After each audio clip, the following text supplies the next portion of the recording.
오늘 하나님의 위로하심이라는 제목으로 말씀 전할 때에 많은 은혜 받으시기 바랍니다. 오늘의 핵심 주제는 하나님은 정서적으로 위로하신다. 하나님은 정서적으로 위로하신다. 오늘 말씀은 사도 바울이 고린도에서 복음을 전하는 내용을 우리에게 말해주고 있습니다. 우리가 지난 시간에 살펴보았듯이 아덴에서는 그렇게 사역이 녹록하지가 않았습니다. 특히 아덴에서 큰 성과를 얻지 못했고 동역자들 없이 혼자서 사역을 했기 때문에 바울은 영적으로 또 정서적으로 많이 힘들었습니다.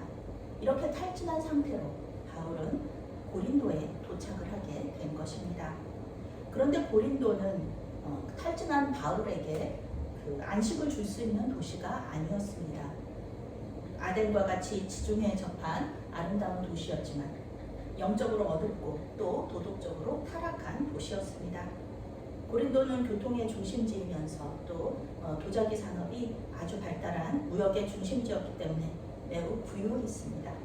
아덴과 같은 대학 도시는 아니었지만 부유함이 있었기 때문에 이 철학과 지혜에 관심이 많았고요.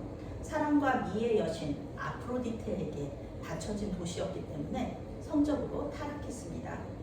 그러나 하나님은 영적으로 타락한 고린도 교인들을 사랑하셨고 고린도 사람들을 사랑하셨고 그들이 구원에 이르기를 원하셨습니다. 여기 말씀에 나오죠. 이 도시에 내 사람들이 많다. 그렇게 말씀하시잖아요. 고린도는 그리스의 최대 도시로 전략적 노충지였기 때문에 이곳이 복음화된다면 로마 제국의 복음화에 아주 큰 역할을 담당할 것이었습니다. 그래서 하나님은 영적으로 탈진한 사도 바울이 복음을 전할 수 있도록 여러 가지 방법을 통하여서 위로해 주시고 힘을 주십니다. 1절부터 4절까지 함께 읽습니다. 그 후에 바울이 아덴을 떠나 고린도에 이르러 아굴라라 하는 본도에서 난 유대인 한 사람을 만나니 글라우디오가 모든 유대인을 명하여 로마에서 떠나라 한고로 그가 그 안에 브루스길라와 함께 이달리아로부터 새로 온지라 바울이 그들에게 가매 생업이 같음으로 함께 살며 일을 하니 그 생업은 천막을 만드는 것이더라. 안식일마다 바울이 회당에서 강론하고 유대인과 헬라인을 건면하니라. 아멘. 먼저 하나님 어떻게 위로하셨냐? 사도 바울에게 동역자들을 붙여주셨습니다. 이 그리스도인 동역자들은 정말 귀한 사람들이죠. 유명한 그 브리스길라와 아굴라 부부입니다. 아굴라는 터키 북부에 본도라는 폰투스라는 도시가 있어요. 거기 출신이에요. 브리스길라와 결혼해서 로마에 살고 있었습니다. 그런데 글라우디아 총독 때에 이 유대인들을 전부 다 로마에서 글라우디오 황제가 유대인들을 모두 로마에서 쫓아내버려요. 왜냐하면 유대인들끼리 이렇게 자꾸 싸우니까 유대교 유대인들하고 그리스도교 유대인들하고 계속 갈등이 있고 분쟁이 있으니까 아예 그냥 다 쫓아내버린 거예요. 유대인이라고 하면 그냥 다 쫓아내버린 겁니다. 그래서 고린도에 와서 이 브리스길라와 아굴라 부부가 살고 있었던 거죠. 그들의 직업은 장막을 만드는 것이었습니다. 텐트 메이커예요. 물론 이제 장막 만드는 일이 뭐 텐트만 만드느냐 그거는 아니고요. 가죽으로 하는 모든 일들, 가죽으로 만드는 모든 일들을 이제 장막 만드는 일이라고 합니다. 그래서 가죽으로 천막을 만드는 것만이 아니라 각종 가죽 제품을 만드는 것이 이들의 직업이었습니다. 그런데 우리는 아주 이 텐트 메이커 하면은 익숙한 사람이죠. 바로 사도 바울이 이 가죽으로 이 텐트 만드는 사람이었잖아요. 사도 바울이 바로 이 장막 만드는 일을 업으로 할 수 있는 그런 사람이었습니다. 우리 그렇게 생각할 수 있어요. 아니 사도 바울이 가말리엘 문화에서 공부한 학자 아닌가? 공부하는 사람이 무슨 이 텐트 만드는 일을 하지 가죽 만드는 일, 가죽을 다루는 일을 할까? 이렇게 생각할 수 있는데요. 이것은 그 남자아이에게 생계를 유지하기 위한 그 직업 훈련을 시키는 유대인의 관습이 있기 때문에 그렇습니다. 이러한 관습은요, 부유한 유대인이건 뭐 가난한 유대인이건 상관없어요. 사도 바울도 디아스포라 유대인이기 때문에 이러한 관습에 따라서 장막 만드는 일을 배웠던 것입니다. 유대인의 관습이라는 게 이런 겁니다. 지금까지도 이어져 오고 있는 건데 유대인들은 한 명의 특출한 사람이 있으면요, 그 사람을 이렇게 위해서 모든 것을 그 사람한테 뒷바라지를 해요. 그래서 노벨 문학상, 평화상, 뭐 과학상 이런 것들을 많이 받는 이유가 한 사람의 그 천재가적인 사람이 한번 나타난다 그러면은 다른 주변 사람들이 전부 다 그 사람을 서포트 하거든요. 뒷바라지가 얼마나 중요한 일인지 우리는 잘 알고 있습니다. 특히 공부 뒷바라지, 이것은 많은 사람들이 정말 공부하려면은 뒷바라지 해주는 사람이 있어야 된다, 그런 정도로 이 귀한 동역자들인데요. 이 유대인들이 그런 관습을 가지고 있어요. 그래서 화가로 아주 이름난 보흐도 동생이 뒷바라지 해주고요. 그리고 학자로 유명한 칼 막스, 자본론으로 유명한 그 사람도 공부할 수 있도록 계속 형제가 뒷바라지를 해줬거든요. 그래서 이 유대인들은요, 한 가지 장막 만드는 일이라든지 뭐 직업을 반드시 하나를 가지게 되는데요. 이 사도 바울은 장막 만드는 일을 했다는 것이죠. 놀라운 일이에요. 이런 이때의 어렸을 때의 직업 교육이 훗날 고린도에서 이렇게 많이 힘들고 지쳤던 사도 바울에게 동역자들을 만나게 하는 계기가 되었다는 것, 정말 놀라운 일입니다. 하나님의 큰 그림 속에 작은 조각이었다는 거죠. 이것은 뭐 바울만이 아니라 바울의 부모도 몰랐을 겁니다. 바울이 예수님을 몰랐던 어린 시절부터 예수님께서는 그를 이방인의 사도로 이렇게 부르시기 위하여서 차츰차츰 준비를 하셨다는 것을 알 수가 있습니다. 물론 또 하나님께서는 이렇게 사도 바울이 다른 직업을 가지고 있었다면 뭐 다른 직업의 사람으로 이렇게 연결을 시켜주셨을 거예요. 아굴라와 브리스가 부부와 함께 이 사도 바울이 여기 찾아갔다고 말하고 있어요. 아굴라와 브리스길라 부부의 소식을 듣고 사도 바울이 찾아간 거예요. 그러면서 함께 살면서 장막 만드는 일을 하게 되었습니다. 바울은 동역자들과 함께 살면서 정서적으로도 안정이 되고요. 그리고 또 경제적으로도 안정된 삶을 살게 됩니다. 사도 바울은 뭐 텐트메이커라 해서 계속해서 돈을 벌었다, 그런 거는 아니고요. 고린도에 살던 때 잠깐 1년 6개월 정도가 가장 긴 시간인데 이때 이렇게 돈을 벌면서 복음을 전했습니다. 평일에는 장막 만드는 일을 하고, 그리고 안식일에는 회당에 가서 유대인과 유대교로 개종한 헬라인들에게 복음을 전하는 이렇게 생활을 하게 되었습니다. 장막을 지으면서 복음 전하는 일은요, 신라와 디모데가 고린도 교회로 오면서 이렇게 멈추게 되는데요. 왜냐하면 신라가 빌립보 교회에서 모금한 헌금을 가지고 왔기 때문에 이제 복음 전하는 일에만 전념을 할 수 있게 된 거죠. 재정적인 문제를 고민하지 않고 계속 성교 헌금을 받으면서 이렇게 복음을 전하는 일에만 전념하게 된 것입니다.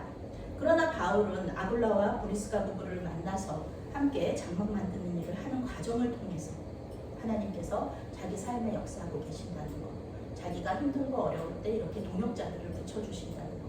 왜냐하면 지금 그 신라와 디모데가 없는 상황에서 혼자 복음을 전하는데 많이 힘들었는데 하나님께서 브리스길라와 아굴라 부부를 미리 그 고린도에 정착하게 하시고 또 사도 바울이 이렇게 복음 전할 수 있는 터전을 이렇게 마련해 주었다는 것이죠.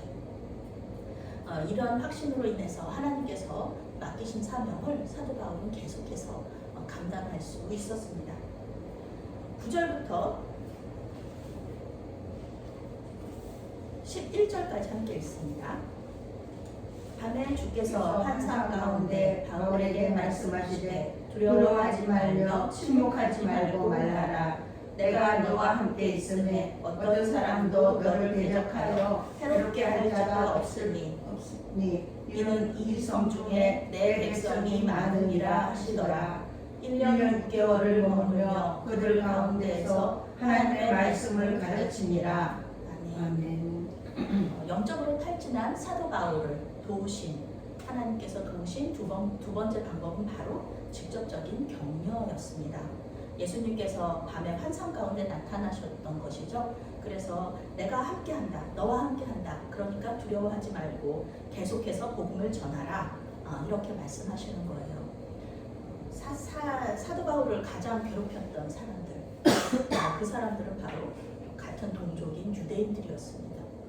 유대인들이 그렇게 사도 바울을 괴롭히고 죽이려고 하잖아요. 성경은 유대인들이 바울을 대적하여 비방했다라고 말합니다. 바울을 대적하고 비방했다는 게 무슨 뜻인가요? 바울이 전한 복음, 바울이 전한 예수님을 조롱하고 핍박했다는 것입니다. 바울이 전했고 유대인들이 거절한 그 복음, 그것은 바로 예수가 그리스도라는 것이었죠. 사도 바울은 그것을 전한 것입니다. 복음을 거절한 유대인들에게 바울은 복음을 거절한 책임이 너희들에게 있다. 전하는 사람은 아무 문제가 없어도 또 전하는 사람은 받아들이고 받아들이지 않고의 책임을 지지 않습니다. 복음을 받은 사람, 그 사람이 책임을 지는 겁니다. 받을 수도 있고 받지 않을 수도 있는 그 책임은 받는 사람에게 있다. 나는 이제 이방인 선교에 힘쓰겠다. 나는 너희들에게 복음을 전하지 않겠다. 이렇게 사도 바울이 이야기를 하는 것이죠. 물론 그렇다고 해가지고 사도 바울이 유대인들에게 복음 전하지 않은 건 아니에요. 계속해서 복음을 전하지만 이제 이방인들에게 이렇게 중점을 두는 그런 사역으로 사역의 방향이 바뀌는 것이죠. 그때 이방인의 집으로 들어가서 복음을 전했을 때 그날 밤 예수님께서 바울에게 찾아오셔서 말씀하신 거예요. 겁내지 말아라. 잠자코 있지 말고 전도를 계속해라. 스탑하지 말라고 얘기하시거든요. 영어 성경에 보면 내가 너와 함께 있을 터이니 너에게 손을 대어 해칠 사람은 하나도 없을 것이다. 이 도시에는 내 백성이 많다. 이렇게 말씀하시는 거예요. 직접적으로 나타나셔서 위로해 주신 것입니다. 사도 바울은 예수님께서 부활하시기 전에는 만난 적이 없어요. 부활하신 예수님을 이렇게 만나요. 그래서 계속해서 힘을 받는 거죠. 능력을 받는 것이죠. 예수님께서 격려해 주셨습니다. 하나님께서 바울의 사역을 기뻐하시면서 도와주시겠다. 이렇게 말씀하신 것입니다. 14절 말씀부터 17절 말씀 함께 읽겠습니다. 바울이 입을 열고자 할 때에 갈리오가 유대인들에게 이르되 너희 유대인들아 만일 이것이 무슨 부정한 일이나 불량한 행동이었으면 내가 너희 말을 들어주는 것이 옳거니와 만일 문제가 언어와 명칭과 너희 법에 관한 것이면 너희가 스스로 처리하라. 나는 이러한 일에 재판장 되기를 원하지 아니하노라 하고 그들을 법정에서 쫓아내니 모든 사람이 해당장 소수대네를 잡아 법정 앞에서 때리되 갈리오가 이 일을 상관하지 아니하니라. 아멘. 우리가 사도행전을 보면은요, 유대인들이 바울을 괴롭히는 그 곳에 하나님의 역사가 큰 역사가 일어나고요, 교회가 세워집니다. 아덴같이 아무런 그 유대인들이 사도 바울을 괴롭히지 않으면요, 핍박이 없으면요, 박해가 없으면요, 교회도 세워지지 않아요. 우리는 이렇게 박해가 있는 곳에 하나님의 역사가 있다는 것을 이렇게 알 수가 있습니다. 오늘 말씀의 마지막 단락, 이러한 예수님의 약속이 이루어지는 것을 우리에게 보여주고 있어요. 박해 가운데서도 하나님께서 역사하시는 거예요. 유대인들은 갈리오 총독에게 바울을 데려가서 고소합니다. 바울이 로마 제국에서 인정하지 않는 종교를 포교하고 있다고, 반역죄로 다스려달라, 이렇게 말하는 것이죠. 로마 제국은 아직은 기독교를 그렇게 핍박하는 데가 아닙니다. 박해하는 데가 아니에요. 지금은 아닙니다. 앞으로는 그렇게 될 것이지만요. 로마 제국은 유대교는 인정하지만 기독교는 인정하지 않았거든요. 그러니 갈리오 총독이 바울이 전한 복음을 새로운 종교라고, 너희들 반역자라고 이렇게 선포하면은 그때부터 이제 기독교는 박해가 심해지는 거고 어려워지는 거죠. 고린도 교회의 모든 개종자들 그리고 사도 바울 전부 다 이렇게 괴롭힘을 받아야 되는 거예요. 반역죄로 처벌을 받는 거예요. 반역죄라고 하면은 보통 사형이죠. 그러나 바울이 자신을 변호하기도 전에 갈리오 총독이 이렇게 얘기해요. 기독교를 유대교의 한 분파로 인정하면서요, 오히려 사도 바울 편을 들어요. 유대인들의 고소를 기각합니다. 갈리오 총독의 이 판결은요, 이 판례가 되어서요, 향후 10년 동안 기독교가 아주 안정적으로 이렇게 전파될 수 있는 계기가 되었습니다. 영적이고 정서적으로 탈진한 사도 바울은 하나님의 도움과 위로를 받고 1년 6개월 동안 고린도에서 사역하면서 그 고린도 교회를 세우고요. 그리고 데살로니가 전후서를 기록하게 됩니다. 데살로니가 후서 1장 11절은요. 사도 바울이 데살로니가 교회를 위해서 기도했던 그 기도문이 나와요. 이러므로 우리도 항상 너희를 위하여 기도함은 우리 하나님이 너희를 그 부르심에 합당한 자로 여기고 모든 선을 기뻐함과 믿음의 역사를 능력으로 이루게 하시고 이렇게 고백하고 있어요. 하나님께서 자기에게 그렇게 해주셨다는 거예요. 부르심에 합당하지 않은 사도 바울은 항상 사도 바울은 자기를 그렇게 생각하잖아요. 죄인 중에 괴수다. 이렇게 이런 자기를 그런 사람인데 하나님께서 자기를 부르셔서 사도로 바울을 합당한 자로 부르심에 합당한 자로 불러주셨다. 만들어주셨다. 이렇게 얘기하는 것입니다. 또한 선한 의도와 믿음의 행동을 하고 싶지만 사도 바울 항상 그렇잖아요. 자기 자신의 이 삶의 어려움들 하고는 싶은데 하지 못한 욕심이 약한 이 마음을 항상 주님 앞에 고백하잖아요. 인간적인 연약함 때문에 할 수 없었던 바울을 도우셔서 당신의 능력으로 그 선한 의도와 행동을 이루어 주셨다. 이렇게 고백하고 있습니다. 그래서 바울은 나의 나된 것은 다 하나님의 은혜입니다. 이렇게 고백하면서요. 하나님께 영광을 돌렸던 것입니다. 또 그렇게 함으로써 자신도 하나님께 높임을 받게 되었죠. 자기를 낮췄을 때 하나님을 높였을 때 하나님께서 사도 바울을 높여주시는 그런 은혜를 그런 은총을 사도 바울은 받았던 것입니다. 사도 바울은 고린도에서 자신에게 임했던 하나님의 은혜와 능력이 이 데살로니가 교인들에게도 임하기를 기도한 거예요. 간절히 기도했다. 우리도 바울처럼 정서적으로 영적으로 지칠 때가 있습니다. 왜 안 그렇습니까? 예수 믿는 것이 이 세상에서 이 어두운 세상에서 빛으로 산다는 것이 쉬운 일은 아닙니다. 절대 쉽지 않습니다. 최선을 다해서 교회와 성도들을 섬겼는데 사역자들을 섬겼는데 거절과 조롱을 당할 때도 있어요. 사랑하는 가족들에게 신앙 때문에 예수를 믿는다는 이유 때문에 비난을 당하거나 소외감을 느낄 때도 있습니다. 이럴 때 우리의 믿음은 약하고 또 약해지고 또 흔들릴 수밖에 없습니다. 그러나 오늘 주님께서는 말씀하십니다. 내가 너와 함께 하면서 다 해줄 테니까 도와줄 테니까 아무 걱정하지 말아라. 내가 다 할 거다. 너는 그저 나만 믿어라. 아멘. 이렇게 말씀하시는 거예요. 우리가 정서적으로 힘들 때 주님께서는 어떠한 손길을 통하시든지 우리를 위로해 주세요. 하나님께서는 사람들을 보내셔서 위로해 주실 수도 있고요. 그리고 말씀을 통하여서 우리에게 위로해 주실 수도 있어요. 그러시면서 우리를 다시 이렇게 새롭게 변화시켜 나가시는 것입니다. 오늘도 우리 삶 속에서 역사하시는 주님을 만나시기를 바랍니다. 아멘. 주님의 도우심을 구하면서 담대하게 삶으로 또 입술로 주님 예수 그리스도의 복음을 전하시면서 계속해서 믿음의 여정을 걸어가시는 저와 여러분이 되시기를 바라겠습니다. 아멘. 아멘.